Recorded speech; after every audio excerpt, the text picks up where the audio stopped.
Zinsisi TV. So lero ndaima kumenyera nkhondo kuyankhulirapo makoti. Ndikuona ngati kuti DPP mene mwalo wa mboma mawamonera kunena kuti mupange sort zinthu legally, ndikupanga create a system that is accountable. Mufuna muthane ndi judiciary poyikaniza posayipasa thandizo lomwe limayenera kulandira judiciary. Izizi ndizoyipa ndipo ndizolakwika komanso ndizopusa chifukwa kuti amene akuzutizika ndi Malawi. Makoti mu mavuto amene makoti tikumana nawo kale, amene ali akatangale amene amalepheresa kuti chilungamo chichitike, koma kachilungamo kochepa kamene Malawi akumana nako mukaphaso chifukwa chosapereka funding ku judiciary. So izizi zithe, and this must stop. Ndalama zomwe mwakanika kupereka, the mezi yomwe mwakanika kupereka will be following nkhani imene isitha until we know kunena kuti the judiciary is properly funded. So tikamene kuti ku judiciary kuli corruption, nkhani ina imene imapangisa kuti corruption ija izipitirira chitsogolo ndifuna kuti mmakanika kuwapasa ndalama zimene amasowa. Nde kuwapasa ndalama zimene amasowazo sumapasa kalenkale. Zomwe mmapasazo zochepa zimene mmapasa simukuwapasaso. Kuti dzikoli akuyendesa ndani? Ine ndikufuna ndifunsefunso kuti dzikoli lili m'manja mwa ndani? Kuti president wathu ndi ndani? For president akwenda atiyankhule nkhani yokhuza kujudiciary. And the president, Professor Arthur Peter Mutharika, has to be careful how the people around him are treating the judiciary, how the Ministry of Justice is treating the judiciary, how the Treasury is treating the judiciary, because anthu tukayang'ana kale president aja mene amakhala president mayang'ana kale ndi chibi kunena kuti the fact kuti panachitika ma decision ena ake tisakhala tisinagwizane nawo. Inenso ndi ma accusations anga ankhani ya 2020 election case, and if I have time this week I'm going to discuss the election case. Ndikuimba tambasula kwaonesa Malawi kuti chinachitika nchani, anthu azaziwe zenizeni. From my investigation ndapeza zokwanira. Samango kamba zambali imozi kuti anapereka ndalama mbali yawo kuso kunaperekedwa ndalama ndezi zapereka bwino within this week kuti chinachitika nchani, kuti court ija liende chonchija. Court la constitutional constitutional court majaji 5 aja atapereka chigamulo chake ku Supreme Court anaonjezeramo zinthu zina chinachitika ndi chani kuti aonjezere zinthu zina. So I know what happened, you know. I'll talk about that, but despite whatever happened, kunachitika mene president Peter Mutharika amanena inenso ndimagwizana ndi Peter Mutharika kuti sizinaende pamene pajapo ine ndimagwizana nawo. But despite that, we are dealing with a whole institution. You have to find the drama zimenezo zosukuti it's by your choice. It's ndi udindo wanu kuipasa ndalama judiciary. You need to give money to the judiciary because the judicial officers have to go to court. They have to find my papers. They have to find a system that is working. I'll show you a few my transportation are very critical. So what is happening now is that the judges that are clean are stopping going to court.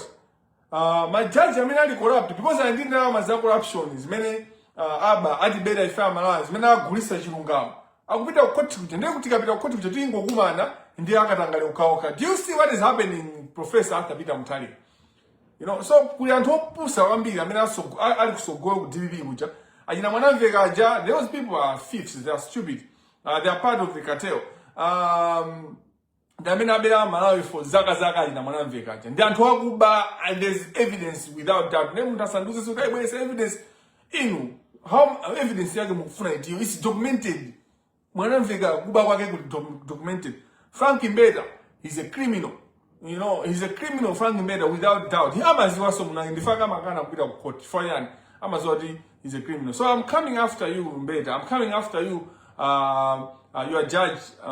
Zondi mvula amena kusunga injunction. You may manipulate kuti ACB should come after you. Should do this. You know, should come after justice. Should pursue justice in the case where you attempted to bribe the MRI official. You know, ndikunena kuti DPP mulima minister cabinet yake yangusanduka yangukhala ndi zigawenga zokazo achina Katangale ali mu cabinet. Can you imagine? you have Ajina Collins now sandika cabinet kawo kameneka kuendesa dziko Ajina Collins Magrasi munthu wakuba kwambiri kodi kesi ya Collins Magrasi ndi Dorothy Chonga ili patipo kesi ya Collins Magrasi ndi Dorothy Chonga ili patipo. We want that case to proceed tione conclusion yake, and my senior counsel, well done my senior lawyers, there's a senior counsel in there, but senior lawyers, big up. And Malawi, that's what we should talk about. Kunena kuti maloya aku Malawi akulu apita ku court kukanena kuti amaere mukupanga withdraw mukupanga discontinue magesi bwanji on what basis? So maele ujawa yambano ni makamba za maele posting anthu mapenga wapenga nani udikira kuti munani so my senior lawyers apenga. For the senior lawyers have gone to court with what is it Kamangira who has gone to court? HRCC anthu opusa kwambiri no Ajina Robert Mkwezalamba drama zimene mwaja inyo kuchoka kwa Ajina Chikopa mufa nazo Ajina Robert Mkwezalamba zikutimbani pakhosi first mukhala ndi mtendere. You will not have peace with the money zomwe mwaja fine mwaja drama zija kuchokera tu kwa Ajina Chikopa ndima krone zao yeti maloya tumeti Ajina wapona kita hata Ajina Edika kachere Ajina wa Frank tima gulmeti tumedufuna kuteteza regime ya corruption because the regime ya corruption, the king of corruption, the prince of corruption, the prince of thieves in Malawi, the Love Mopo Chikopa. I've said this and this is true. Now this brings me to the issue, the second issue ya ACB. Kobanisa nakambe issue ya ACB ndi simigize kuti za judiciary ndikunena kuti chani pano ndaima pano kumenyera ufulu onena kuti ku judiciary kuyenda kuzipita drama zimene zimayenda kupita ku judiciary. A speaker a nyumba ya malamulo, can you wake up to hold the executive accountable? Drama zimene zimayenda kupita ku judiciary zikuyenda zipita and judiciary msachite manyazi gogodani ndithu amene amasekula chiseko ndi amene wamva mimba tipase information yokwanira tikamakamba za mavuto anu tiziyakamba mu detail. So aku judiciary musamangike kamangira musamuope. If you are people that are looking for justice, you should love kamangira inu ya judiciary mukuvutika kumene koko tandipaseni information kuti maina kulanda ndama zingati and akupasani ndama zingati so that we can speak all right the people that are supposed to hear this message with concrete details. It's difficult for me to speak in detail because mwafinya my guys wose amene angandipasa information famwe amba kwasana kwambiri chifukwa cha Chikopa Love Mochikopa Chakapanda Madise wakuba wina uyu Nzondi Mvula Ken Manda Ndeza Simon Ndeza Kenyatta Nyinenda uyuso naye waku Supreme Court akalimbira isi kalimbira muntu wakuba kumaosaonekera so muntu amene ndi opshaso kwambiri. Amangwana aku Magistrate Court, Child Justice Court, mzimayi wambava munkhani yosendi kamakamba ma judicial officers zimayi amene makamba ndi confidence yokwiya kwambiri kuonesa umbava wake corruption ndi mangwana ndali connected kwambiri ndi Chikopaso ndamene amatereza kuseku so I can go on in a Godfrey Nyirenda waku Magistrate Worship Godfrey Nyirenda muntu mbava even nkhope yake ukamuona wachita kuona kuti Lembroso Fiore je magwira ukangana ba ukamuyangana Nyirenda uja Lembroso Fiore magwira.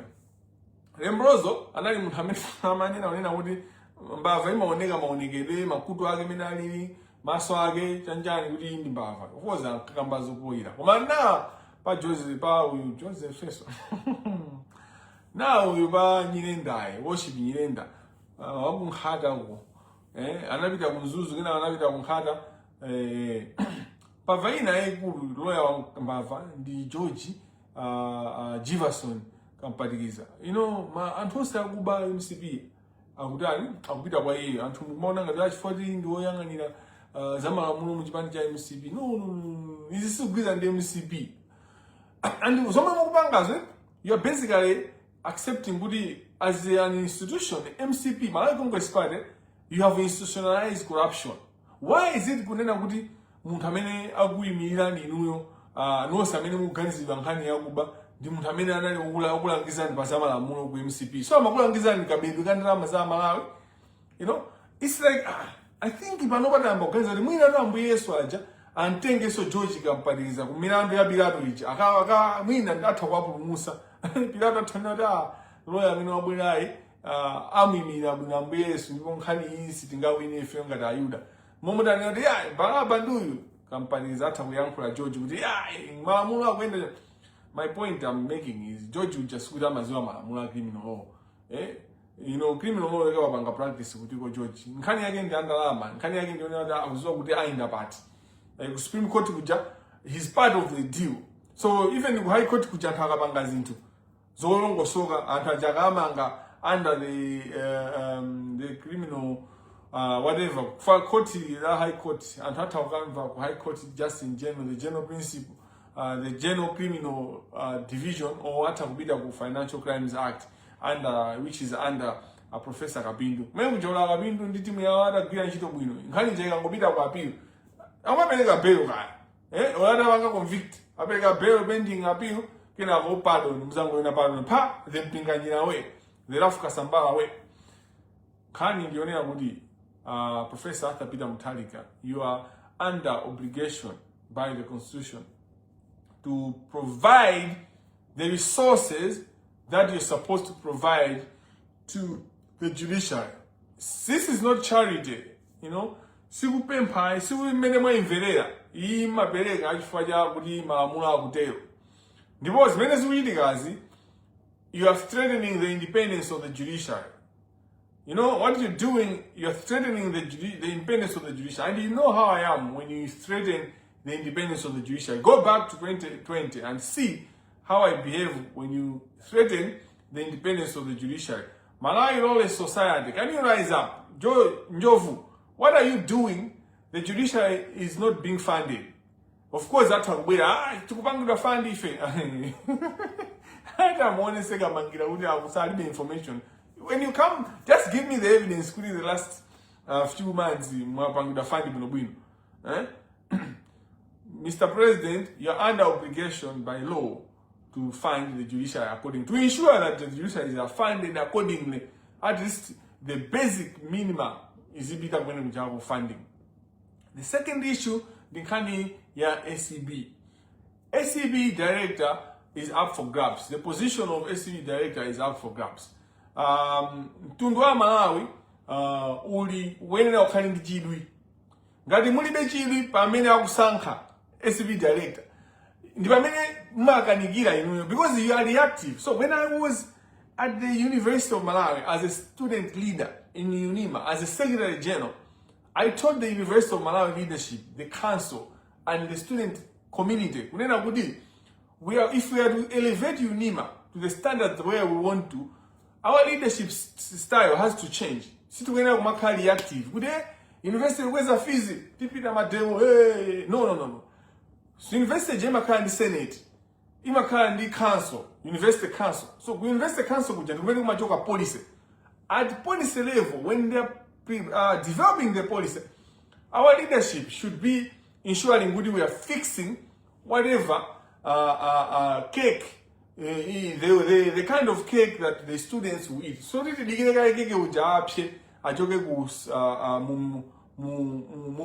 then I mafuna vanilla, mafuna chocolate, or mafuna velvet. No. Tizi panga zimezimeti kufuna kubeka nawo limozi kena ukeke uja kumika move kena upanga. That's the kind of leadership, what we call active leadership. Leadership that is, in fact, more than active, it's proactive leadership. Now, what I'm saying is, ngada Malawi, kani ya corruption sama kaiso reactive. Sadikile kudi mani sote kubebe kina amani si haba panoba dizibanga stop. We should be stopping the corruption before it happens. And hasana abe tiziwa Saudi taulanghanija manditu mizira information ndipo ndipanga I'm developing a structure. Panoba mungo na udiza jero, but I'm developing a structure which nanena unaudi kamangira ndi SCB ndi deal this is the man jonji this is big sana jonji pamene na umugabasa 10 billion pa jaka ine mundibasa 4 million or 5 million pa jaka kumano this was only the big son and this be joint. And the 10 billion there's more money that is invested in the work that the ACB does. What am I driving at? The way I'm out, the carry proactive in our fight against corruption. Somebody getting with the debate guy again visit some sana Namazja as National Bank, Kenamo, and Twaja, and do Collins Magrassi, Ndika Guga, or Gatengano National Bank, which are 5 billion at Usa, Kenamo Sasoina. Yeah. So one of the ways we can be proactive is to look at list ya mpamena akupita kwa interview. Tiaone amena jendeti azukute. You know, tiaone sadikire kuti ma MP ngamena tatisankhire munthu olongosoka amena tatipangire interview na anthu amene fa anthu amene aja kuyambira ku Minister of Justice kulusiri kumene kuchako. That's why they are putting Zigo and to Malunda as one of the people to participate in the interviews. I'm calling out, I'll write a letter actually to the, I couldn't my interview when the interviews are.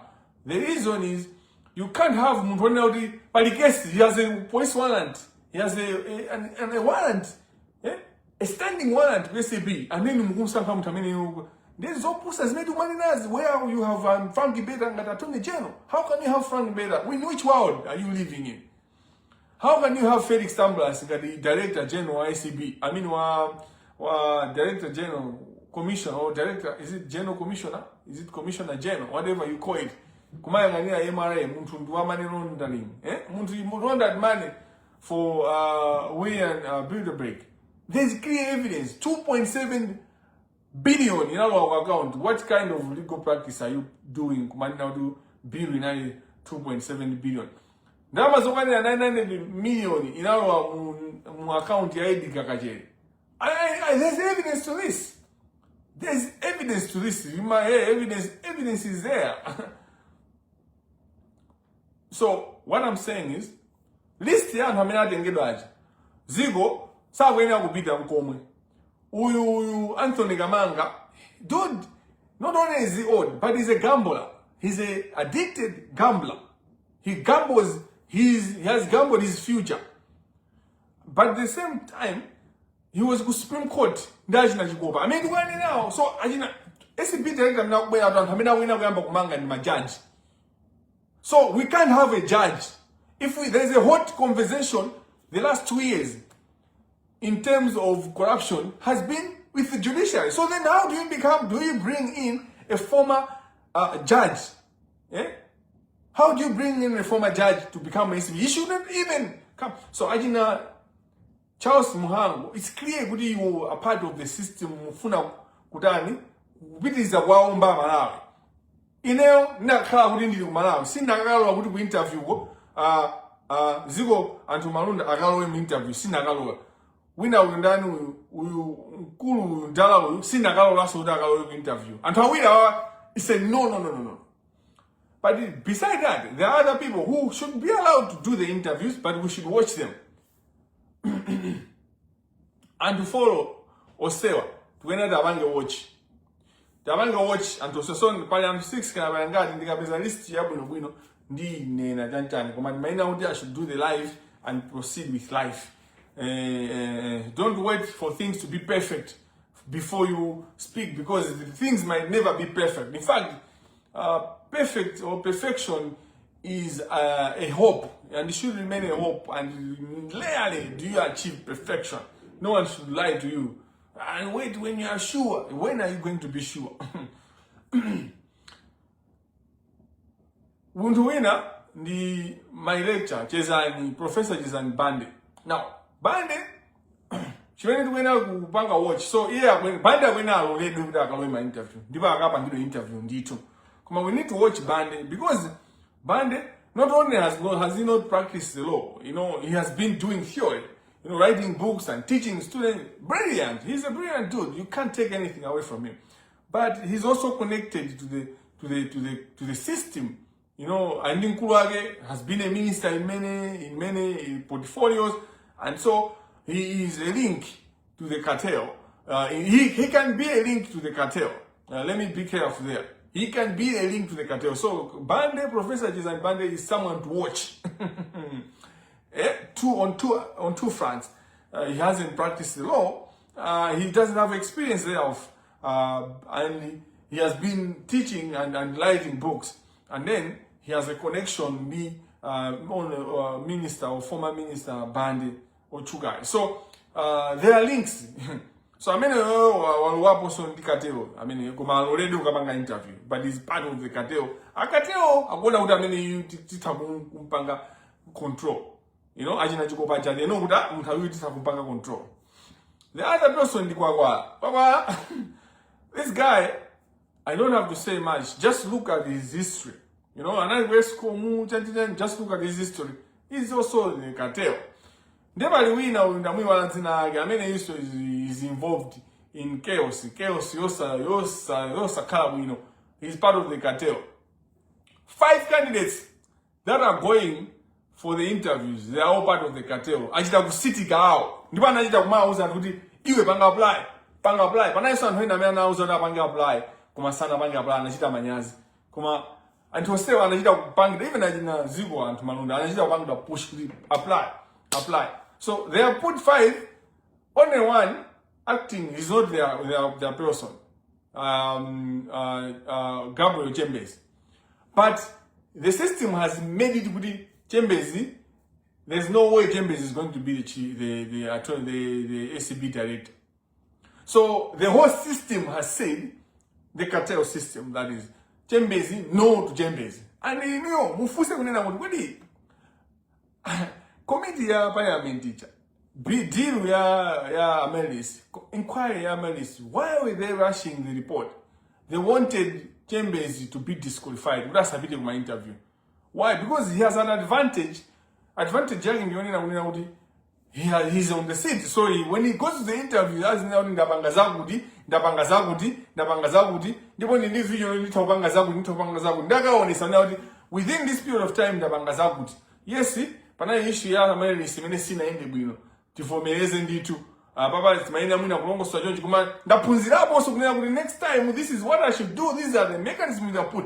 That's the advantage that Chambers has. And he has an example of his career. People can see his career. His career is corruptible. Do you know Munena Chambers? He's the only lawyer within the leadership of Malawi society who stood out to funa kutana ndikatero yomwe in Malawi Law Society. Do you know that?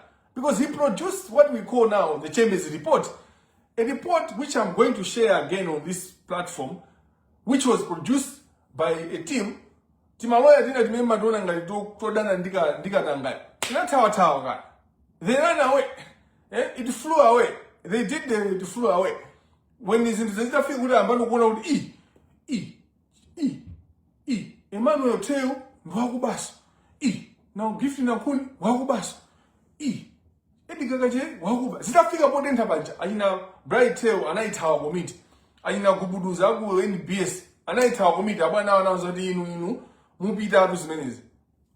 Wita Chambers anasa nayo report jandu kuimalizisa. Ndukuiwerenga ku annual general meeting. Ask the lawyers if you think ndukupeka. Semeza ndukumapeka zindu zumani na ndukupeka. Mota umambela zigoba zangu zobanda nzeru zicha. Zigoba zonena kunena kuti it just exposes the problem that we have in Malawi. We listen to everyone. We listen to every Jumanjali. In fact, we love to listen to trivia.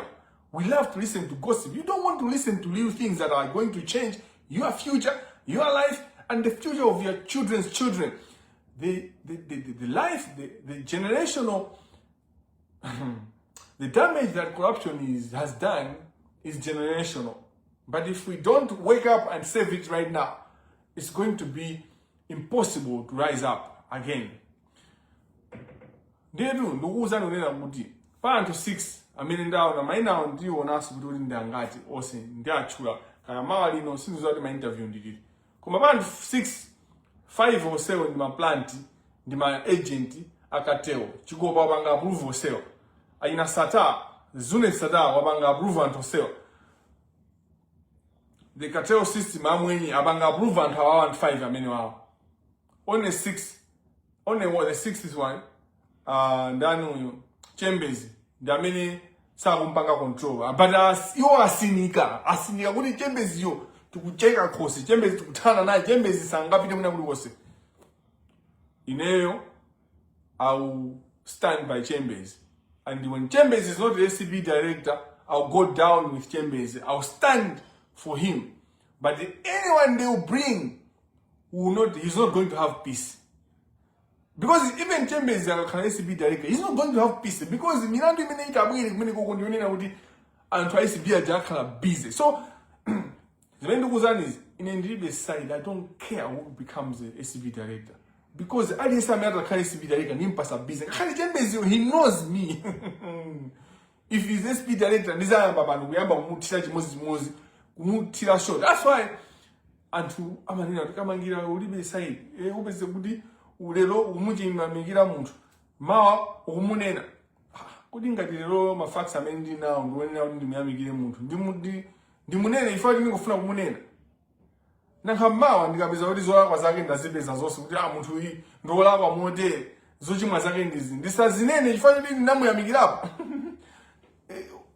Malawi, we are very, very poor at analyzing situations and all that. So, basically, the interview that the Minister of Justice, which is now the Minister of Injustice, can we start calling it the Minister of Injustice? At least now we have the right to call it the Minister of Injustice. The Minister of Injustice has planted 5 people, Ajina Jiguba, Akatel. And the only person that many munga mpange trust Malawi. It's up to you. In the uza na many munga mpange stand for the Chambers. And ineo, if you believe, but you know, Gadima Kuba nani na bujinshimozi, Chaji Gungamo Joona, Dijimene Gigi. Gadisumna this na nebu yesuna sumena nina zaboza. The cartel doesn't want Chambers. That's why they report Imabangi Darash. So I've got evidence. That's the evidence, guy. Mufuse would go to report him. Money out all the sudden, to the body there. Kina, the body see the Titania. Chimabank sent them Tamangage for the report. They wanted the body minimum engage. The shadow report, you may have a leak. It shows good is the only person that should be investigated. And basically, could have been suspend. I don't know this suspend and this guy Gabriel Chambers. So they wanted to finish off Gabriel Chambers. But even my interview as Sapange using that. So it means now Baba Mundi another Raja Suzaki. Why just some be the manager? The way SB Nadina Kaya Zeli, Nina Kaya SB director. Was inter Tamanga Interbanga before even the interviews was intersearch Joseph Banga Zayan. Inquiry, Jabudi Muyanga Win Woody is basically my who is my tongue, my end of mine into. Kuma a Gabriel also in that too. A Gabriel Chambers in that too. Pempira 1 billion Benabagas. Kuma, Muffin or weapon pin and action. Weapon pin up, my minas of Mamma. I Chambers Zama Funa Basi Novena, Basi Corona, a Chambers, Azuka, and a Chambers, wake up, Chambers, Kukona Wango. Especially I'm going to Benga, any jam winning, my candidate. I'm young. I'm young. So where is my strength? I have put my energy into the fight against corruption. If that is being crazy, then I would rather be crazy.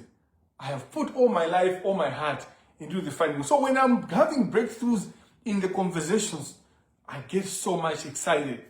I get so much excited because and if you don't listen to me,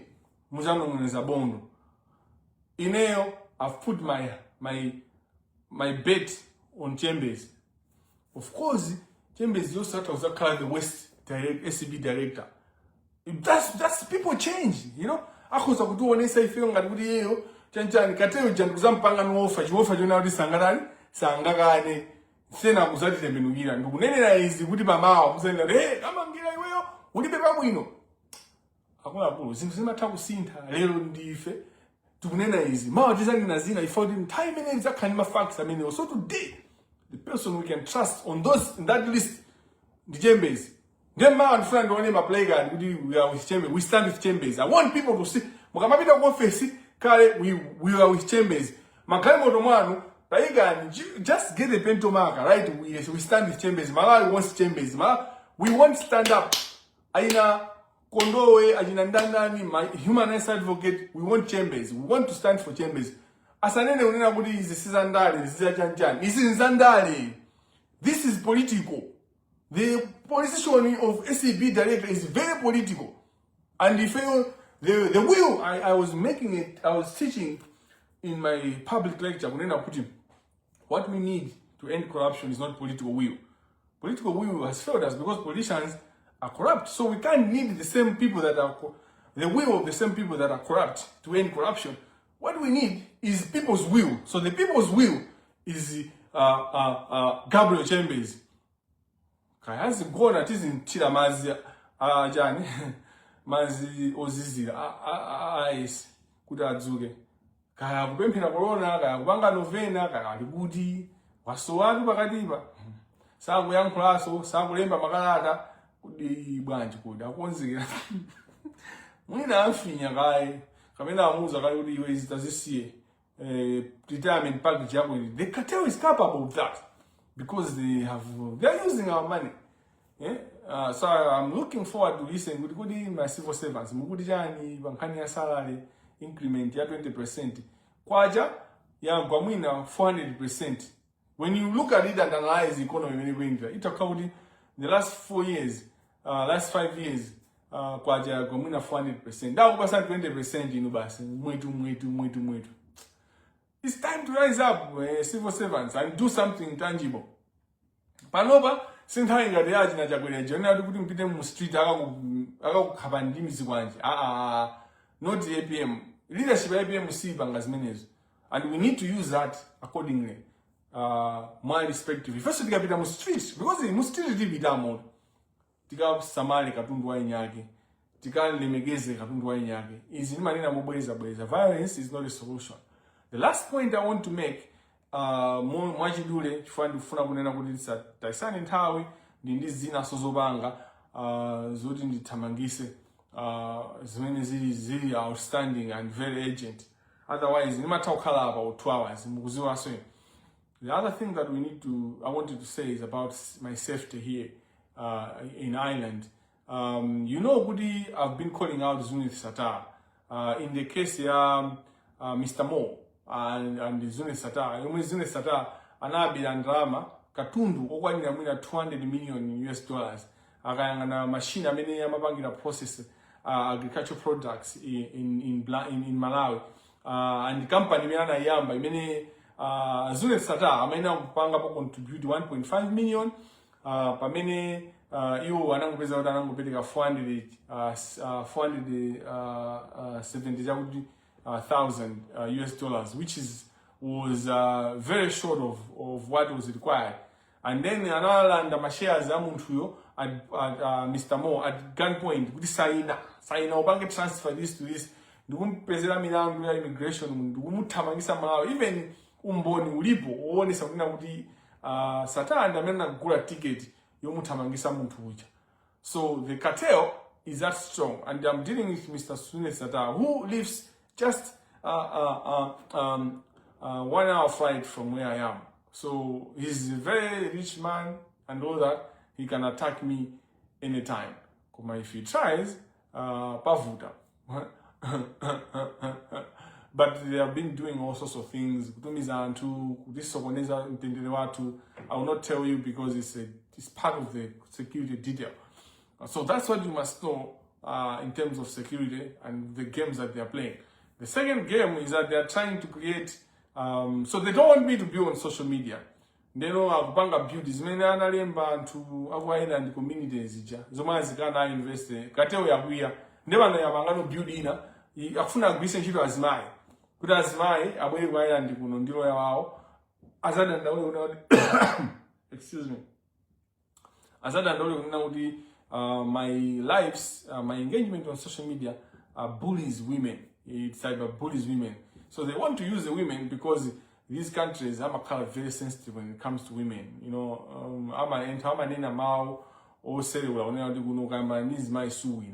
you know, Komano, as my men are Kawamba Rusa Waineo. If they come after me, they will in these systems, we did what you call, right? Kunoga Sumza again manda. Mukabuya ndidi miandu tanudo, Sumza Pesa, Majaja no Guba, I mean, now. So come, Send your lawyers. I'm ready for you. I've already a strategy. These people are not going, but just know this. Malawi is what condos many and Zama Ango Siana Sian. You are not focused. It's because you don't know what I know. You don't know who this was talking about. You know, hey, we are you don't know why I'm doing that. You don't understand what's going on. So you should trust me by now, because there are so many things that I've told you and they have come out right. So I have earned your trust. I've earned your trust. Afuna zipupa pupa ni Felix Majolowe. Now Felix Majolowe, mene simu muziwa, ine muziwa Felix Majolowe inside out. Because namu iminabo Felix Majolowe, mlandu muntu sabelo. And mlandu ndufuna kudubu yambeso, kudu kaisi dipadipo. United Fiscal Police case number ndugu onesani. Namu ndu sisabelo ine Felix kamu imiya kuntu sisa. The police were not treating him nice, I mean according to the law. You know, zoma mabanga antuwa. Kumupanga mtu osampilisa ku koti kodi mtu makambanga ngati muli nawo evidence pita nayi ku koti mene mubangira mene munabangira ndi SKC mene mubangira behave ndi achicholamu kupita ku koti kuja kwamanga muntu uja arresting someone is nothing in the fight against corruption. So Malawi never be excited about an arrest. You should be excited about a prosecution to the end, whether it's a not guilty or guilty. You should be excited about that. Kuti mkani jaiziyamba paka na zita. Kaya mtampeza olakwa, kaya mpeza osalakwa. Kweza kaya mpeza osalakwa ifeti ndi umbu noni na kunena kuti mtu ndolakwa. Pamene poso pamene pakwenda patani kuti pazifa nzungu. Nzungu afunika afenditu. Chifukwa nzungu kwapanga machimo ukwanira. Paziko la pasi. Ndifanya makola tanda pafa nzungu. Nde pazifa nzungu. Zeni tu. Kuti pazivuta. Pazinu nkatonde. Aina Felix ndantoni na kuti mubange Google fake dollars chanjang. When Felix Majolowe is attacking me, it's because he's protecting the cartel. Because why is he protecting the cartel? The cartel protects his criminality. And type where you are fake dollars. So can you have fake dollars in the kuna chuga zaka ziwili zitatu zaka zingapo zabidazi na iwa asi 40. That's how it is. We trust you, Kamanga. You just have to. You just have to. You have no choice. You have to trust me because I've earned the trust. You know, I didn't just come the first day in 2024. Hey, the Kulubirena Malawi. I've worked in the fight against corruption. I've shown you results on the ground. Things are moving now in the Kulubirena. The only person that we can trust for now, because in Muntu ni Muntu. I made my trust in the Mulungu basi. Komano in our system, because we need to work in the favor to, you know, to kumpaka trust chambers. And we want chambers. You know, I'm speaking on behalf of all of you Malawians. Come now, it's time for you to speak. If I know to own my movements, I will stand with chambers. Kama t-shirt aja, tapanga, ajina juicy, sweet juice, my friends juice ogoma. Tapanga ni maujeni. Aina abidimanes guamenega oko. Aina JB. Tapanga ni madishe, I mean, we stand with chambers. At least you can trust me. At least I've earned your trust. We stand with chambers. Kankalamba, ka Anthony Gamanga, kakapume. I don't, in a sin manuals and Togalamba. Komano Muntu the part of the cartel. So I don't respect Antokuba. He has stolen enough. He has been in government for 40 years. Muntu Gira 40 years. Then we want that person to be SB director. Why am I in 40 years? Do you know how much connections he has made in 40 years? I'm Mangandani, Boma Mjasangamanga Nese, I mean, Ojayo. Anthony Gamanga Sangamanga and Hamboma. You're jazzing Gomanga corporate. And we know already what they're trying to do. As in Gomanga corporate, we want Muntamera Mangi Minari Minari involved in the corruption. Especially the corruption you may affect the country. Panova, SB director, Sidufuna Sugudi Muzika Manga, and to Magadi, Awibada. Ego mama Janjan, ego manesi. We want you, Mumange Minister of Finance, Health, Minister of Finance, at policy level. That's where the real corruption is.